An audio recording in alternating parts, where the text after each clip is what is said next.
Hello everyone. For today we're going to discuss about the seminal fluid, most commonly called the semen. So when is seminal fluid analysis requested, or what is the purpose of performing this test? First, we have for fertility testing. Second is for post-vasectomy semen analysis. And third is for forensic analysis, that is in sexual assault investigation or suspected rape cases. So let us go to fertility testing first. In this photo, you can see the male genitalia. We are going to zoom the specific part of the male genitalia. Okay, so here we go.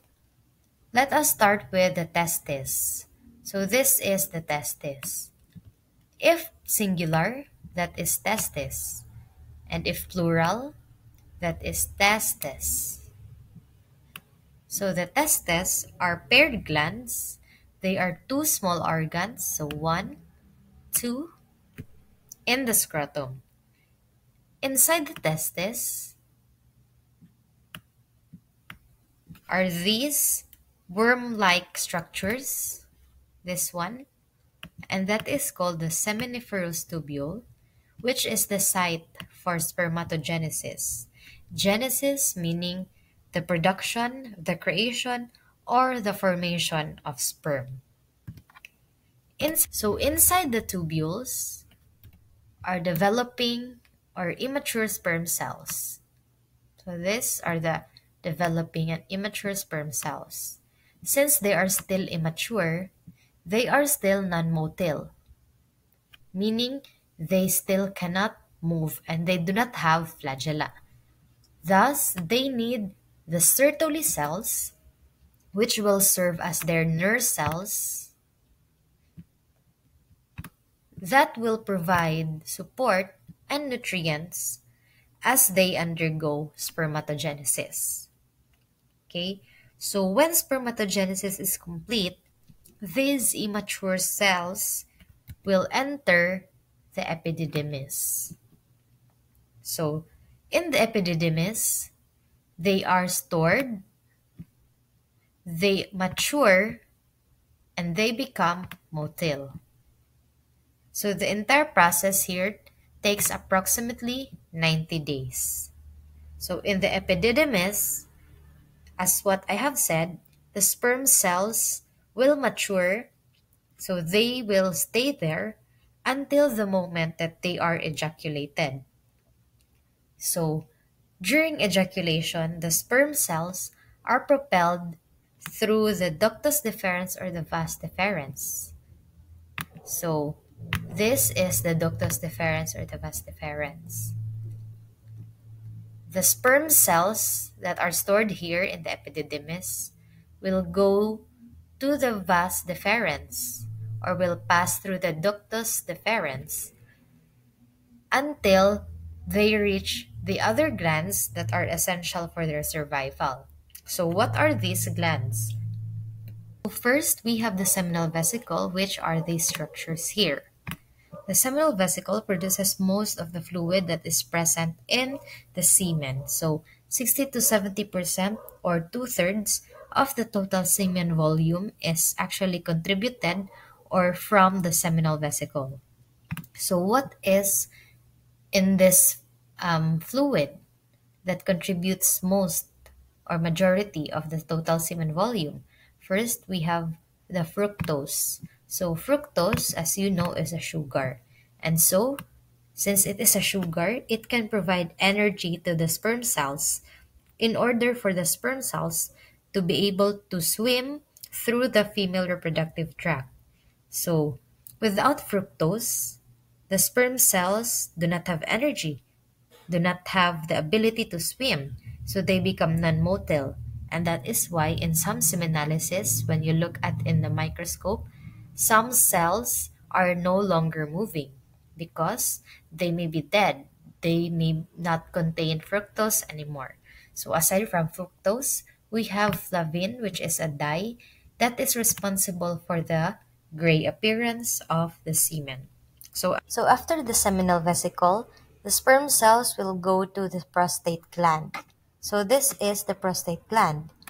It is a muscular gland that produces secretions rich in ACP, or acid phosphatase, zinc, citric acid, and proteolytic enzymes. So take note that these acids and enzymes are responsible for both the coagulation and liquefaction of the semen after ejaculation.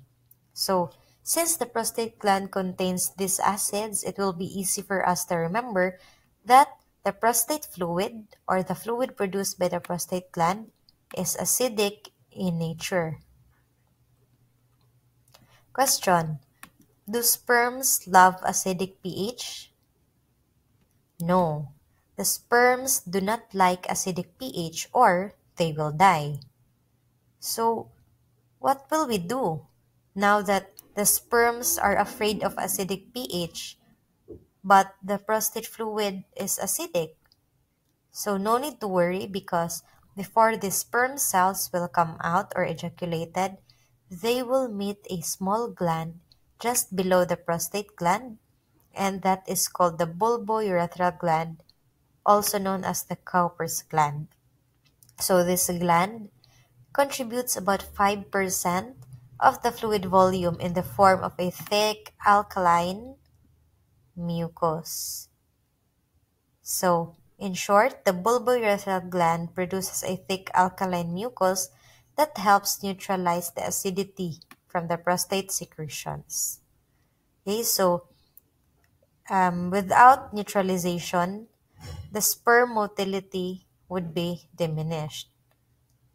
So that is why it is important for semen to be alkaline, so that it can neutralize the vaginal acidity.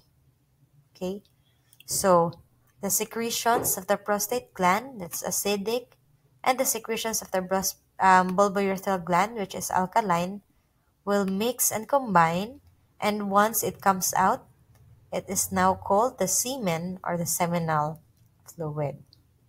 Okay, here, so we have a summary of the seminal fluid formation and excretion. First, we have the testis. If we open the testis, we will see the seminiferous tubules, which is the site for spermatogenesis.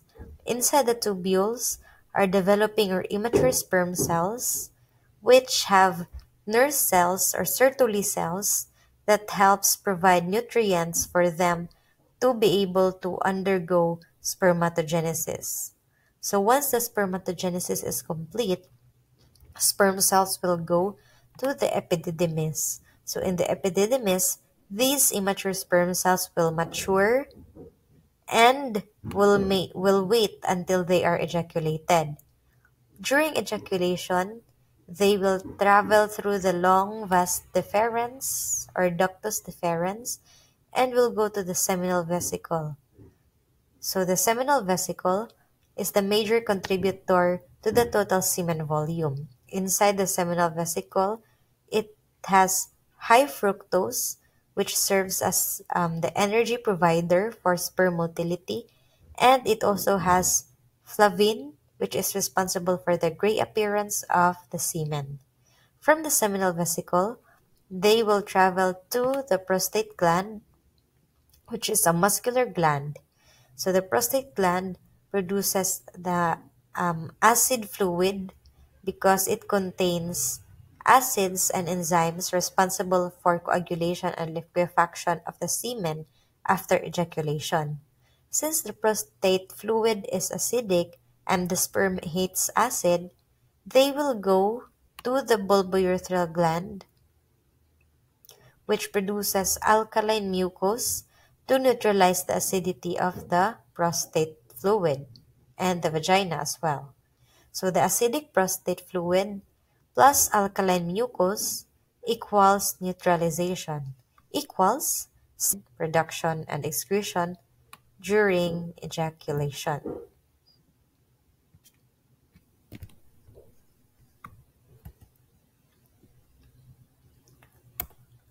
So on to specimen collection. Proper collection is very important for accurate evaluation of male infertility. So It is important as medtechs in the future that you will instruct your patients clearly, and you have to make sure that the patient understands and follows the do's and don'ts and other instructions before and during collection of the specimen.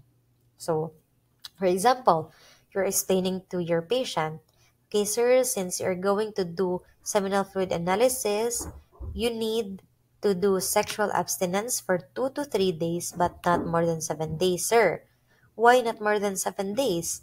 Because prolonged abstinence tend to have higher volumes and decreased motility. High volumes because they have been stored in the epididymis for a long time. Decreased motility because again they have been stored in the epididymis for a long time, meaning some of them or most of them are already old sperm cells that are no longer motile and no longer have the fructose.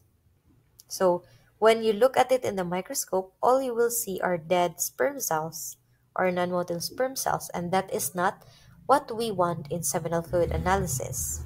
Okay, so next, you are going to instruct your patient on the method of collection if ever the patient still has no idea.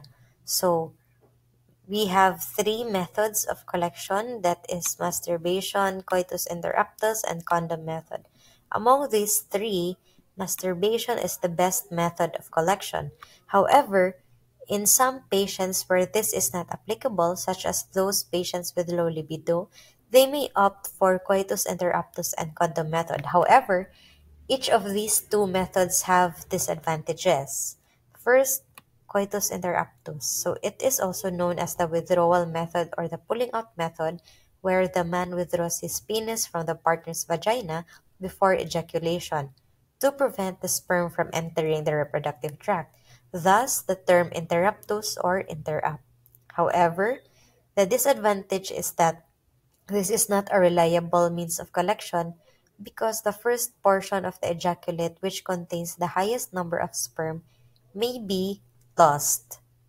And also, the acidic pH of the vagina may affect the sperm motility.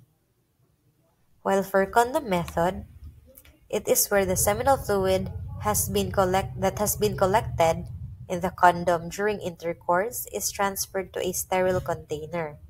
So the disadvantage is that um, the patient must use a condom that has no lubricant because lubricated condoms contain spermicides which can kill the sperm cells. So you cannot see any more living cells during your microscopic examination because they have been killed by the lubricant from the condom already. So that is why the best method here is masturbation. So whenever possible, the specimen is collected in a room provided by the laboratory. However, if this is not appropriate or if the patient is not comfortable, then the patient may opt to collect the specimen at home, given that the specimen must be delivered to the laboratory within 1 hour of collection. And it must be kept at room temperature.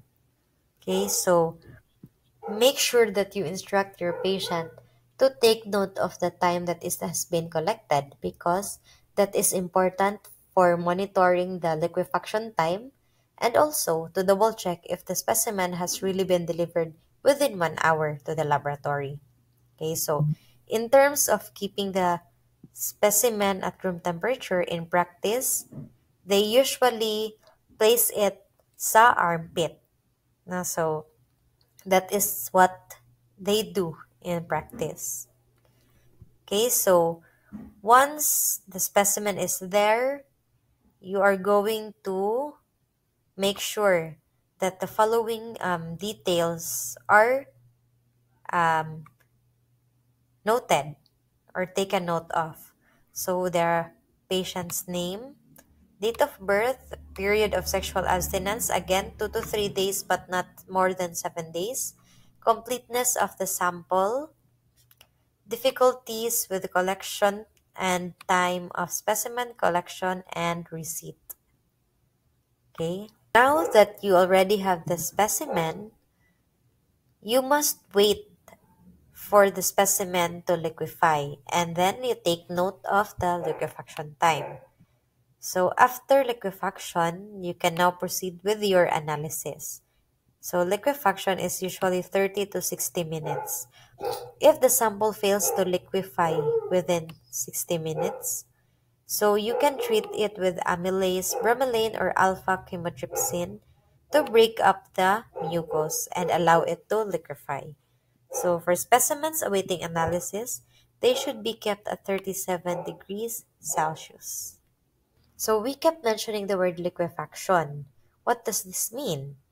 Diba, after ejaculation, the semen is clotted or like gel-like.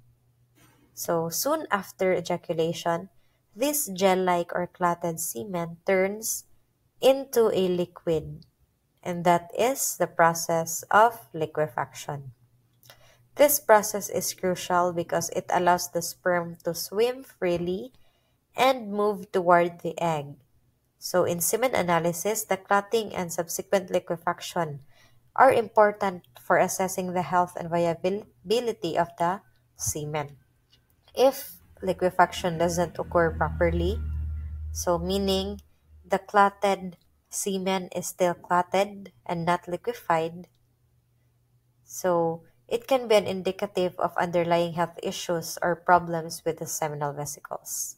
So if ever the semen still has not liquefied after 2 hours, it means that the sperm cells in the semen cannot move freely because the semen is not yet in liquid form. It is in clotted form.